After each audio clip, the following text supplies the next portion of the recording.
Hello दोस्तों। तो आज की इस वीडियो में हम लोग सीखने वाले हैं कि द्विघात बहुपद का गुणनखंड कैसे किया जाता है। देखिए, इसे द्विघात बहुपद क्यों बोलते हैं। देखिए, यहाँ पावर में अधिकतम घात जो है वो 2 है, इसलिए इसे द्विघात बहुपद बोलते हैं। तो अब हम लोग सीखेंगे कि गुणनखंड कैसे करते हैं।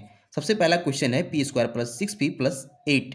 तो देखिए, इसमें सबसे पहले ढूंढना होता है कि चर और अचर क्या हैं। तो शॉर्ट में आप समझिए कि ए से जेड तक के जो लेटर्स होते हैं, सिंबल होते हैं, उसे ही चर बोलते हैं और इनका मान बदलता है। और अचर क्या होते हैं, जो नंबर्स होते हैं वो अचर होते हैं। तो यहाँ चर पी है, क्योंकि यहाँ ए से जेड तक के जो अल्फ़ाबेट है उसमें सिर्फ पी है, तो पी ही यहाँ चर है। चर हम लोग पी जानेंगे। और अचर की बात करें तो अचर यहाँ 8 है, क्योंकि इसके साथ ए बी सी डी वाला कोई टर्म यहाँ नहीं जुड़ा हुआ है, इसलिए अचर बराबर लिखेंगे अचर बराबर 8। अब हम लोग क्या करेंगे, इस अचर का हम लोग गुणनखंडन करेंगे। यानी हमारा नेक्स्ट स्टेप हो जाएगा कि इस अचर पार्ट का, इस 8 का गुणनखंडन करें।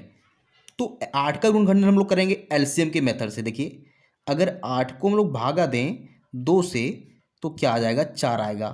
फिर 4 को भागा देंगे 2 से तो 2 आएगा। यानी कि देखिए, हम लोग 8 बराबर लिख सकते हैं, 8 बराबर 2 गुना 2 गुना 2, यानी 3 बार गुना हो रहा है। अब हम लोग ध्यान दीजिए कि यहाँ जो बीच वाला पार्ट है 6p, यानी कि जिसमें सिर्फ फी है, उसे अगर हम तोड़ के लिखें, इस 6p को अगर हम तोड़ के लिखें तो क्या लिख सकते हैं। देखिए, यहाँ 3 गुणनखंड हैं, इन तीनों गुणनखंडों को सिर्फ 2 गुणनखंड के रूप में लिखेंगे।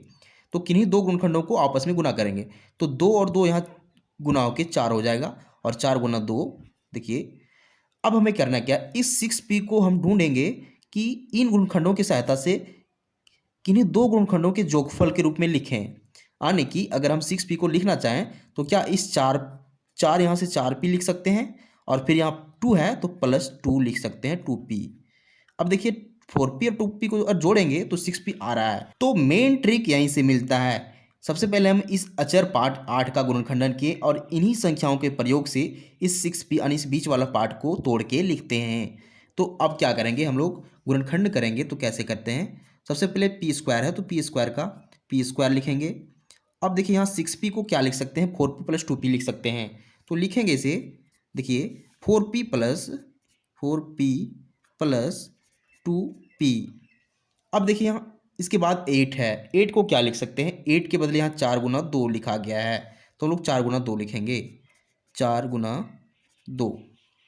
अब देखिए, यहाँ से अगर कुछ कॉमन आता है तो उसे ढूंढिए, यानी कि जो दोनों में अवेलेबल हो। तो यहाँ भी पी है और यहाँ भी पी है, यानी पी इन दोनों में से कॉमन आ सकता है, तो पी को हम लोग कॉमन लेंगे। और यहाँ जब कॉमन लेंगे तो सिर्फ यहाँ पी बचेगा, तो पी लिखेंगे।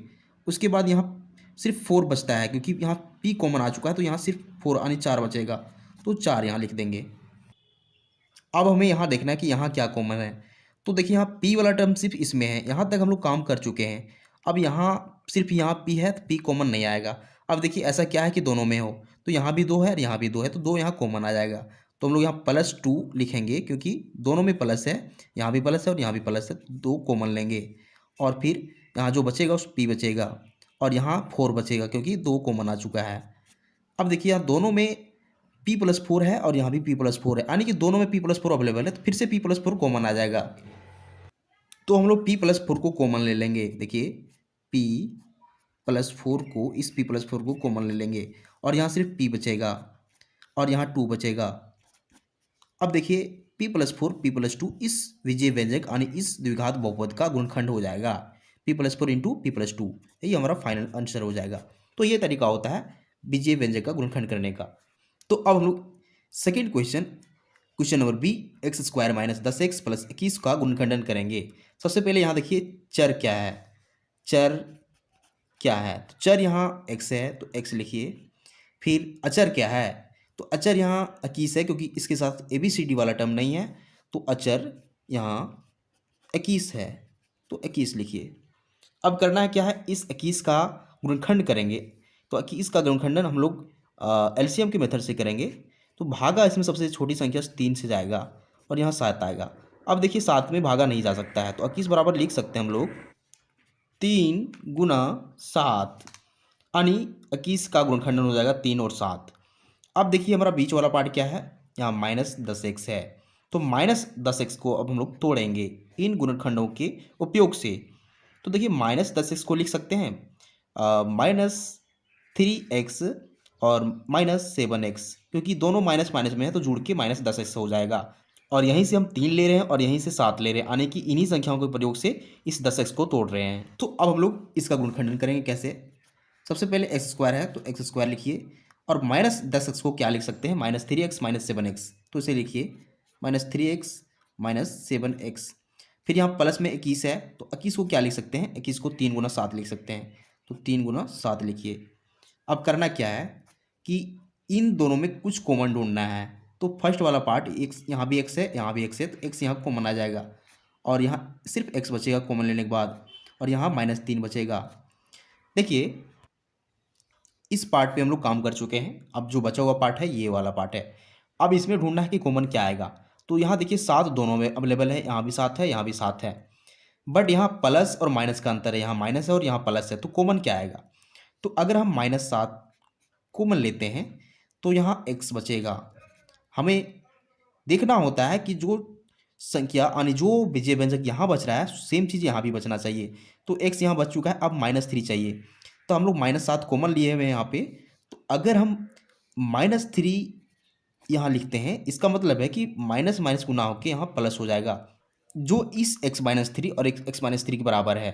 यानी कि हमें चेक करना होता है कि यहाँ जो वाला पार्ट है x-3 सेम चीज़ यहाँ भी आना चाहिए। तो x-3 यहाँ भी है यहाँ भी है। अब हम लोग क्या करेंगे कि दोनों में x-3 अवेलेबल है, तो x-3 फिर से यहाँ कॉमन आ जाएगा, x-3। जब x-3 को कॉमन लेंगे तो यहाँ क्या बचेगा, सिर्फ x बचेगा और यहाँ -7 बचेगा। तो देखिए x-3 x-7 इस विजय व्यंजक इस द्विघात बहुपद का गुणनखंड हो जाएगा। यही हमारा फाइनल आंसर हो जाएगा। तो ये तरीका होता है किसी भी द्विघात बहुपद का गुणनखंडन करने का। तो उम्मीद करते हैं आपको मेथड समझ में आ चुका होगा। तो अगर आपको वीडियो पसंद आता है तो वीडियो को लाइक कीजिए एंड चैनल को सब्सक्राइब जरूर कीजिए, क्योंकि हम इसी तरह का वीडियो बनाते रहते हैं जो आपके काम का हो। Thank you.